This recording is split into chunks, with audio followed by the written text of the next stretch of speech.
പവസെ മുൻ മുഖ്യമന്ത്രിയും പ്രതിപക്ഷ നേതാവുമായിട്ടുള്ള പിണറായി വിജയന്റെ വീട്ടിൽ നടന്ന ഇ ഡി റെയ്ഡിനെ തുടർന്ന് ഇ ഡി ഉദ്യോഗസ്ഥരുടെ വാഹനത്തിന് നേരെയുണ്ടായ ആക്രമണം, ഇ ഡി ഉദ്യോഗസ്ഥർക്കുണ്ടായ പരിക്കും.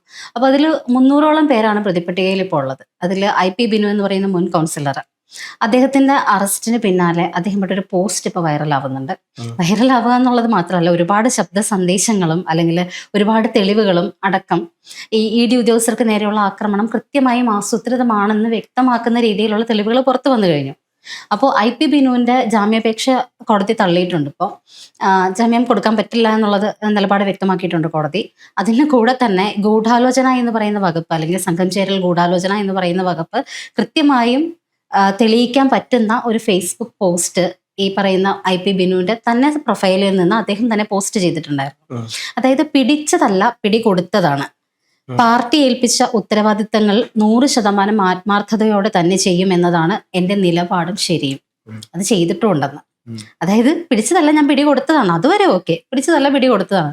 പാർട്ടി ഏൽപ്പിച്ച ഉത്തരവാദിത്തങ്ങൾ 100% ആത്മാർത്ഥതയോടുകൂടി ചെയ്തിട്ടുണ്ട്.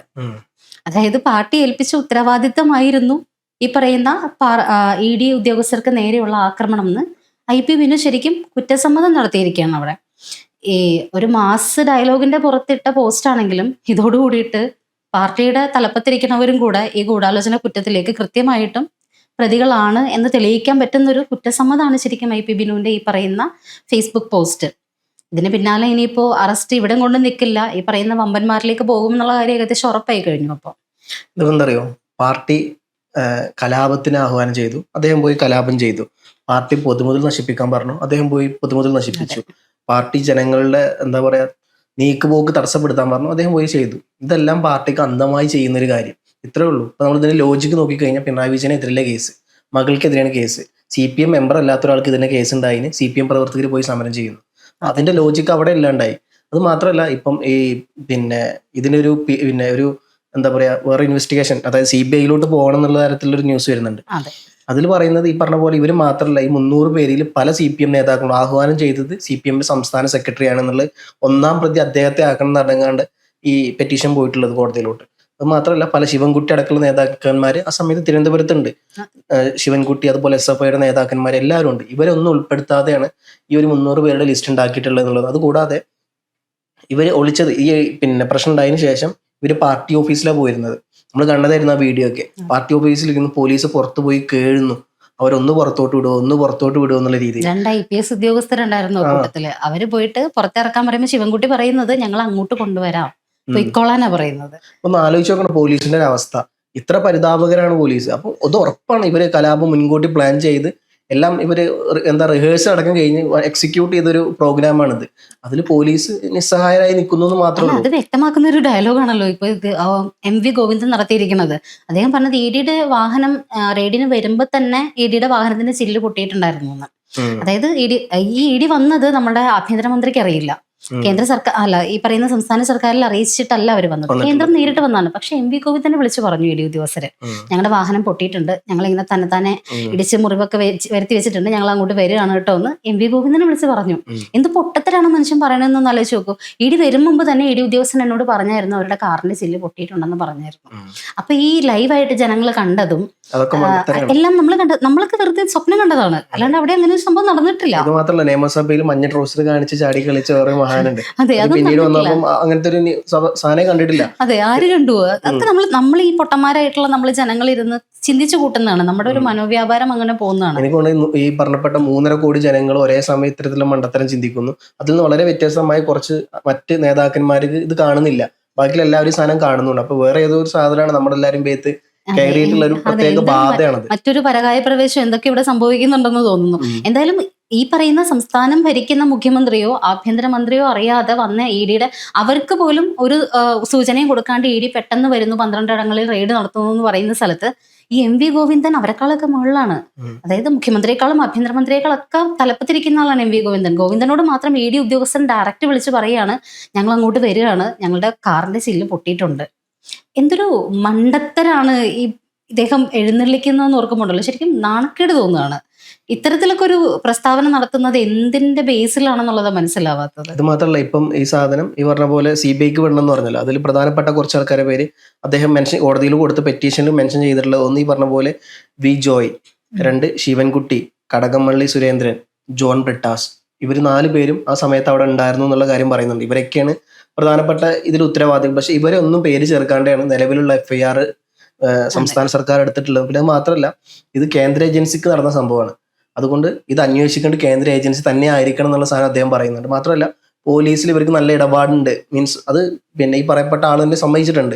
പോലീസ് മൊത്തം ഭരിക്കുന്നത് ഇവരാണെങ്കിൽ പോലും പോലീസിൽ ഇവിടെ ഇൻഫ്ലുവൻസ് ഉണ്ട്. അതുകൊണ്ട് ലോക്കൽ പോലീസ് അന്വേഷിച്ച കേസ് എവിടെ എത്തില്ല. അതുകൊണ്ട് ഈ സാധനം CBI അന്വേഷിക്കണം.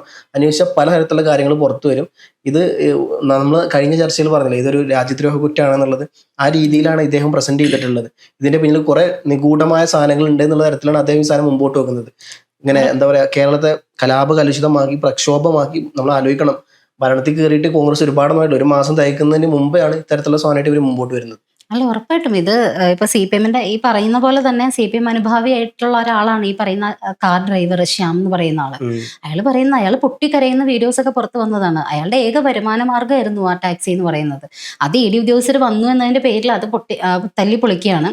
അതിനുശേഷം പറയുകയാണ് എന്റെ കാറിന്റെ ചില്ല നേരത്തെ പൊട്ടിയിരുന്നതാണ് എന്ന് അദ്ദേഹം പറയേണ്ട അവസ്ഥയിലേക്ക് കാര്യങ്ങൾ വരുന്നു. അല്ലെങ്കിൽ അങ്ങനെ പറഞ്ഞു എന്ന് ഗോവിന്ദൻ പറയുന്നു, ED ഉദ്യോഗസ്ഥർ അറിയിച്ചു എന്ന് പറയുന്നു. അതിനുശേഷം റഹീം, അതായത് MP ആയിട്ടിരിക്കുന്ന ഒരാൾ ചെന്നിട്ട് ഇയാൾക്ക് കാറ് നന്നാക്കാനും അതിലും കൂടുതലുള്ള തുക തരാം, ഇവിടെ പാർട്ടി ഫണ്ട് ചെയ്യുന്ന വലിയൊരു തുക വാഗ്ദാനം ചെയ്യുന്നു. അത് സാക്ഷിയെ സ്വാധീനിക്കാൻ ശ്രമിക്കൽ തന്നെയാണ്. അത് വലിയ ഗുരുതരമായിട്ടുള്ള കുറ്റമാണ്. MP സ്ഥാനത്തിരിക്കുന്ന ഒരു മനുഷ്യൻ റഹീം അങ്ങനെ ചെയ്തു എന്നുള്ളത് സാക്ഷിയെ സ്വാധീനിക്കൽ തന്നെയാണ്. അപ്പൊ ഈ കോടതിയിൽ ഈ കേസ് എത്തുമ്പോഴത്തേനും ഉറപ്പായിട്ടും റഹീമും ഈ കൂട്ടത്തിൽ പെട്ടുപോകും. പിന്നെ പറയുന്ന പോലെ 300 പേര് പ്രതിയായി. ഇതിൽ പോലീസിന്റെ ഒരു ഭാഷ്യം എന്ന് പറയുന്നത് കണ്ടാൽ അറിയാവുന്ന 300 പേരെ പ്രതിയാക്കി. ഈ റഹീമിനെ ഇവരാരും കണ്ടാൽ അറിയില്ല, ഈ പറയുന്ന ശിവൻകുട്ടീനെ കണ്ടാൽ അറിയില്ല. ഇങ്ങനെയുള്ള വമ്പൻ നേതാക്കന്മാരെ ഒന്നും നമ്മുടെ പോലീസിന് അറിയില്ല, ഇവരെ ആരെയും കണ്ടാൽ അറിയില്ല. ബാക്കി 300 ലോക്കൽ ഈ തല്ലുകൊള്ളാമെന്ന പിള്ളേരെയൊക്കെ ഉണ്ടല്ലോ, നമ്മൾ കണ്ടു. അവരുടെ വീടുകൾ പോലും, ഇതിൽ അകത്ത് പോയവരുടെയൊക്കെ വീടും പിണറായിയുടെ കൊട്ടാരം കണ്ട് ശീലിച്ച പോലീസുകാർക്ക് ഈ തല്ലുകൊള്ളാമെന്ന പലർക്കും മര്യാദക്കൊന്ന് കയറി കിടക്കാൻ ഒരു വീട് പോലും ഇല്ലാത്തവരാണ്. അവരാണ് ഈ പാർട്ടിയിൽ ഒരു പ്രാഥമിക അംഗത്വം പോലും ഇല്ലാത്ത വീണ വിജയന് നേരെ നടന്ന ED റെയ്ഡിന് പ്രതിരോധിക്കാൻ വേണ്ടിയിട്ട് പോയി തല്ലിപ്പൊളിച്ച് ഇപ്പൊ ജയിലിൽ കിടക്കാൻ പോകുന്നത്. അപ്പോൾ അവരൊക്കെ പറയുന്നത് ഈ പറഞ്ഞതുപോലെ അവർക്കൊക്കെ വേണ്ടിയിട്ട് ചെന്ന് ഇതാവുന്നത് ഈ വമ്പൻ നേതാക്കളെ ഒന്നും അറിയില്ലേ. ഈ പാവം പിടിച്ചതുങ്ങളൊക്കെ എല്ലാവർക്കും അറിയാം. ഇതിനു മുമ്പ് നടത്തിയ കലാപാഹ്വാനമാണെന്നുണ്ടെങ്കിലും റഹീമിന്റെ കഴിഞ്ഞ ദിവസം ഒരു പ്രസംഗം നമ്മൾ കേട്ടതാ. തല്ലണം, SFI കാരനാണെങ്കിൽ ചോര തിളക്കണം, തല്ലിക്കോണം, നമ്മൾ വേറൊന്നും നോക്കരുത്, ബാക്കി നമ്മൾ നോക്കിക്കോളാം എന്ന് പറഞ്ഞിട്ട് അവർക്കുള്ള എനർജി മൊത്തം കയറ്റി കൊടുക്കുകയാണ്, ബൂസ്റ്റ് ചെയ്ത് കൊടുക്കുകയാണ്. എന്നിട്ട് തല്ലുകൊണ്ടപ്പോ തല്ല് കൊള്ളാനും അവരുണ്ട്. റഹീമിനെ കണ്ടിട്ടുമില്ല. റഹീം ഇമാതിരി പരിപാടികളൊക്കെ ഒപ്പിച്ചിട്ട് ഇത്തരം ഗുരുതരമായിട്ടുള്ള വകുപ്പുകൾ ഉണ്ടെങ്കിലും റഹീമിനൊന്നും പറ്റാനും പോണില്ല. റഹീമിനെ കണ്ടിട്ട് പോലീസിന് പോലും മനസ്സിലായിട്ടില്ല. പറഞ്ഞ പോലെ കേസ് ഉണ്ടായാൽ തന്നെ റഹീം കോടതി പോയി എന്താ പറയാ വാദം നടത്തി കഴിഞ്ഞാൽ കോടതി ജഡ്ജി വരെ ആ ഇംഗ്ലീഷ് കേട്ട് ഞെട്ടും. സ്വാഭാവികമായിട്ടും റഹീമിന് പറഞ്ഞ പോലെ അവിടെ ജാമ്യം എന്തായാലും കിട്ടും. അത് റഹീമിന് മുൻകൂട്ടി അറിയാം. ഞാൻ പോയി 2 വാക്ക് പറഞ്ഞാൽ തന്നെ കോടതി പറക്കും. അതുകൊണ്ട് സ്വാഭാവികമായിട്ട് പോലീസും കോടതിയും എല്ലാം പറക്കും. അല്ല, ഈ 300 പേരിലും കണ്ടാൽ അറിയാവുന്ന വേറൊരുത്തനും ഇല്ല എന്നുള്ളതാണ് സങ്കടമായിട്ടുള്ള കാര്യം. ഈ ഇത്രയും വലിയ നേതാക്കന്മാരായിട്ട് ഇവരെയൊന്നും പോലീസിന് കണ്ടാൽ അറിയില്ല. എന്തായാലും അകത്ത് പോകാൻ പോകുന്ന 300 പേരും ഈ IP ബിനുവിനെ പോലുള്ളവര്, അവരൊക്കെ എന്തിന്റെ ബേസിലാണ് ഇപ്പോ പിടികൊടുത്തു എന്ന് അദ്ദേഹം പറയുമ്പോഴും അയാൾ പറയുന്ന വാക്കിതാണ്, പാർട്ടി എന്നെ ഏൽപ്പിച്ച ഉത്തരവാദിത്വം ഞാൻ വൃത്തിയായിട്ട് ചെയ്തു. അതായത് പാർട്ടി പറഞ്ഞു ഇങ്ങനെ ചെയ്യാൻ പറഞ്ഞു, പാർട്ടി പറഞ്ഞത് ഞാൻ ചെയ്തു. അപ്പൊ ഗൂഢാലോചന എന്ന് പറയുന്ന ഒരു വകുപ്പ് അവിടെ വരുമ്പോ ഈ ചെയ്തവനേക്കാളും വലിയ കുറ്റവാളിയാവുകയാണ് അപ്പുറത്ത് ചെയ്യിപ്പിച്ചവൻ. അപ്പൊ പാർട്ടിക്കുള്ള എന്താ പറയാ കല്ലറ തോണ്ടിയിട്ട് അഭിനു എന്തായാലും പോസ്റ്റ് ഇട്ടകത്തേക്ക് പോയിട്ടുള്ളത്. അപ്പൊ ഇങ്ങനെ വരികയാണെന്നുണ്ടെങ്കിൽ മുൻ മേയറായിരുന്ന ആര്യരാജേന്ദ്രൻ ഉൾപ്പെടെയുള്ളവര് ഈ ഒരു ഇതിന് പിന്നിൽ ഗൂഢാലോചനയ്ക്ക് പിന്നിലുണ്ട് എന്നുള്ള രീതിയിലും വാർത്തകളല്ല തെളിവുകൾ പുറത്തു വരുന്നുണ്ട്. പക്ഷെ ഇവരാരെയും എന്തുകൊണ്ടോ മേയറൂട്ടിയെ പോലും പോലീസിന് കണ്ടാൽ അറിയില്ല. ഈ അന്വേഷണം കൃത്യമായിട്ട് പോകുന്നില്ല. SITയുടെ ഒരു വലിയൊരു സംഘത്തെ തന്നെ ഇവർ ഇതിനു വേണ്ടിയിട്ട് നിയോഗിച്ചിട്ടുണ്ട്. പക്ഷെ ഇതിന്റെ സംഘത്തലവൻ ആരാണെന്നുള്ളത് മറ്റൊരു ചർച്ചയിൽ നമുക്ക് കൂടുതൽ വിശദമായിട്ട് ചർച്ച ചെയ്യാം. ഈ വിഷയത്തിൽ ആർക്കാണ് അന്വേഷണ ചുമതല കൊടുത്തിരിക്കുന്നത് എന്നുള്ളത്. എന്തായാലും ഈ അന്വേഷണം എങ്ങോട്ട് പോയാലും കുറെ പാവങ്ങൾ കുറച്ചുപേര് രക്തസാക്ഷികളായിട്ട് പോയി ജയിലിൽ കിടക്കും. ഈ IP ബിനുവിനെ ഊരിക്കൊണ്ട് പോരാൻ ചിലപ്പോൾ ആരെങ്കിലുമൊക്കെ ഉണ്ടാവുമായിരിക്കും. പക്ഷെ IP ബിനു നടത്തിയിരിക്കുന്ന ഈ കുറ്റസമ്മതം മാത്രം പിടിച്ച് നോക്കി പോയാലും റഹീമും അകത്തേക്ക് പോകും. റഹീം മാത്രമല്ല, ഈ പറയുന്ന പലരും പല വമ്പന്മാരും ആദ്യം തന്നെ പോകുന്നത് ഫവാസ് പറഞ്ഞ പോലെ പാർട്ടി സെക്രട്ടറിയാണ്. ഒരു കലാപഹനം പാർട്ടി ഓഫീസിൽ നിന്ന് നടന്നിട്ടുണ്ടെങ്കിൽ ഉറപ്പായിട്ടും പാർട്ടി സെക്രട്ടറിക്ക് അതിന്റെ പൂർണ്ണ ഉത്തരവാദിത്വം ഏറ്റെടുക്കാനുള്ള ചങ്കൂറ്റം കാണിക്കണം അയാൾ.